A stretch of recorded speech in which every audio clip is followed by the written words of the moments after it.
Like many South Africans, I woke up this week to news of looting and burning in many parts of our precious country. And I just felt that the Lord wanted to give us a positive message of hope and encouragement today.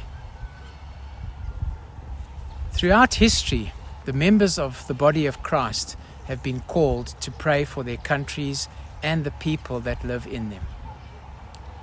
The body of Christ was born when Jesus gave birth to his bride while dying on the cross, sacrificing himself for those who would accept the freedom he offered. Never in history have the gates of hell prevailed against this special body of people. And not in our future will the gates of hell prevail against them. Persecution, however, has always been the hallmark of Jesus' bride, and it will continue to be so until he takes them home. As I look around myself today, I see the dead of winter. Everything is dry and dusty. The weather's cold, and some would say that it's a really depressing time. But let me say this. If we continue to look through our physical eyes at what we see around us, we may well start to experience negative feelings. Will summer ever come? When will things start to improve? Are the rains far off?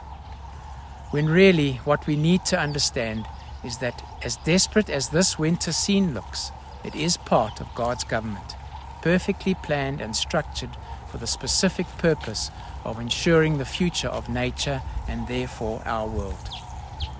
So, we have a choice in this scenario. We can look with our physical eyes at the negativity around and allow fearful thoughts to affect us. Or we can look through our spiritual eyes and trust that God is in control and that he's planned the outcome, an outcome perfect for all of his bride. Today in our country, we're seeing terrible acts of violence. Few would have believed it could have happened so quickly. As a body of believers, what would the Lord say to us right now? He would say this: "My precious bride, hold on to that which I have told you. In these dark times, keep your spiritual eyes on me, and my blessings will follow." How do we keep our spiritual eyes on him? We've said before that it's not necessary to be evangelists or pastors in order to share God's hope with others.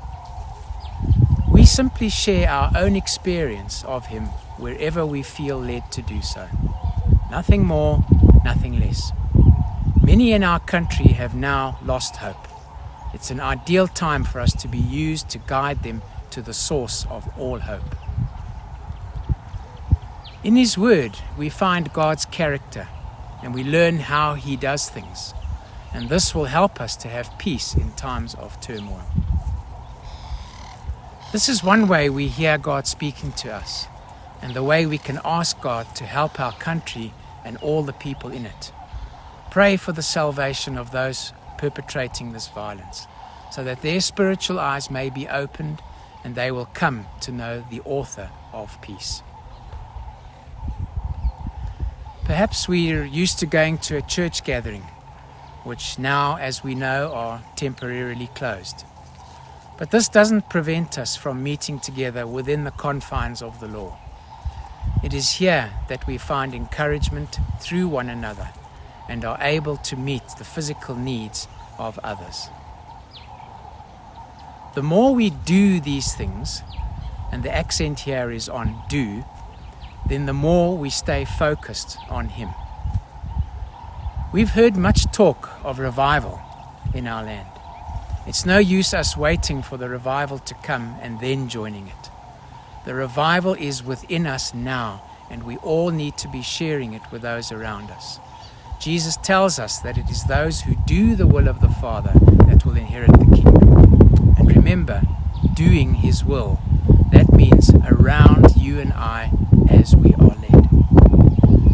In this current wave of violence, it's no good us being angry and negative, because then, in God's eyes, we are no different to those inflicting the carnage. In fact, we contribute to the negativity. Lastly, speak positive words over the situation currently in our country, but more so, be the positive words, so that others may see the positivity in our lives and have an example to follow as we follow Jesus. Let's not let this current situation drag us into fear as we witness the media coverage. Let's be aware, but not be fearful. Let's look through the eyes of faith and trust the Lord for His outcome. If we continue to believe with our physical eyes, we'll continue to be fearful. There's so much uncertainty around today, but one thing is certain: Jesus is on His way. Be blessed as you go out today and be the hope that our country so desperately needs. Bless you all.